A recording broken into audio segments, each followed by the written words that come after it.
friends, hopefully you're doing good today. We are going to talk about Stephen Stearns and the Madeline Soto case. 900 pages, or just under 900 pages of information about the case was just released. I'm going to go over a little bit of the new things.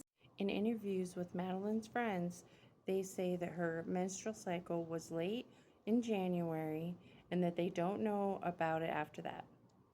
Madeline's friends also report that her and her mom didn't get along very well, and that when she had problems with her mom, she ran to Stephen.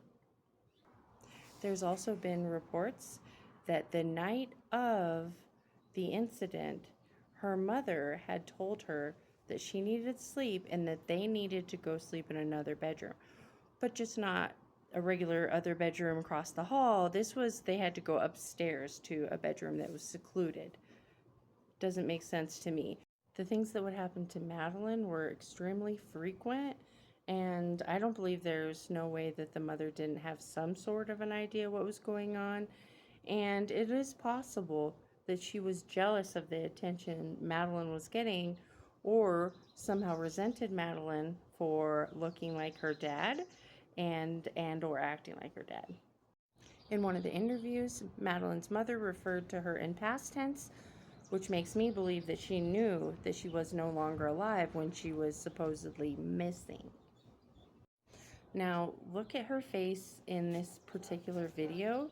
If you watch, she gets a smile, which is called duper's delight. Often when people are lying directly to the police or somebody else, they'll make a small smile, and she definitely made like a creepy smile like that during her interview. You have to check it out. Now, I'm not going to be stating anything in particular that happened to her or anything provocative in these just under 900 pages, but there were incidents where she had things happen to her over and over and over for 5 years. That makes me think that the mother knew something or had to have seen like a special attention paid to her, and I wonder if she resented the close relationship that they had. In interviews, it said that Madeline was extremely tired and lethargic for a couple months up to when she had disappeared. She all of a sudden started wearing baggy clothes, and if you see stories about teenage mothers, this is really common, that all of a sudden they're wearing big baggy sweatshirts and they're very tired. I definitely have a theory that it's possible, because she was menstruating, that she was indeed pregnant, and that could be a motivation for what happened. Now, is it motivation for the mom as much as it is for Stephen? Because then she would have to admit what was happening in her house. There was physical evidence of what was happening in her house for years. I feel extremely bad for Madeline. It is very hard to be 13, a 13-year-old girl, let alone having arguments with your mom at home and going through everything that she apparently had went through at night at home. In my opinion, the 900 pages would be hard for most people to read, just for the fact of the hard things that are written in it and the explicit or inappropriate things that are in it. So I don't think that there's going to be very many YouTube channels, if any, that bring out and show the actual papers.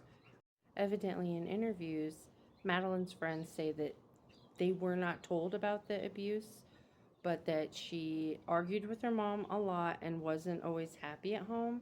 She told her school counselor that she did not like Stearns, that he was annoying because he was always there, and that she was happy when he finally moved out. I really wish she would have told her counselor the whole truth about the abuse, but there are a lot of people who, for one reason or the other, are afraid to talk about the abuse or embarrassed when it's not their fault whatsoever. At 13, she must have been scared to death if she was indeed pregnant. That would be terrifying for a 13-year-old. And her poor little body. In interviews, Madeline's mother and Stephen Stearns both say that she called him her stepdad, when her friends say that was just her mom's boyfriend. If you go to the channel Plunder, I know she discusses this way more in depth, and she doesn't share the actual papers, but she does read a lot of her notes that she made from the papers. I would definitely check that out if you have any more questions. She goes way more in depth than I go through here. It does state in this paperwork that Madeline did have a relationship with her dad and that they would talk on the phone every once in a while.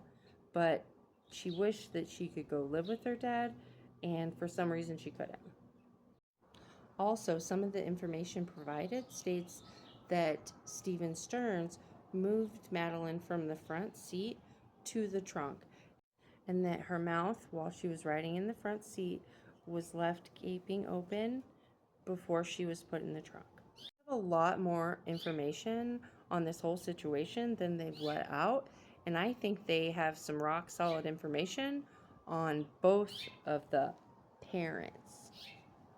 People have asked me in my videos, how do you know that the mom is a suspect? And the suspects generally are the people closest to the victim, especially people that lie about the situation. So there you have it. Interviews with Jen Soto, Madeline's mom, you'll see that she looks like a little child lying. She has the duper's delight, and her eyes are really wide and dart around, and it just, to me, says, I'm not telling the truth. It quite makes sense to me why Stephen Stearns would want to kill her right at this time. You would think that this would be the perfect time for her to be a victim for him, and everything that he was doing he could have kept doing to her. So why would he get rid of her now? What happened where it escalated in some way, or he didn't want people to find out and they were about to? I have no idea, but I'm really curious. Thank you guys so much for watching. I appreciate all your support, and don't forget to subscribe before you leave.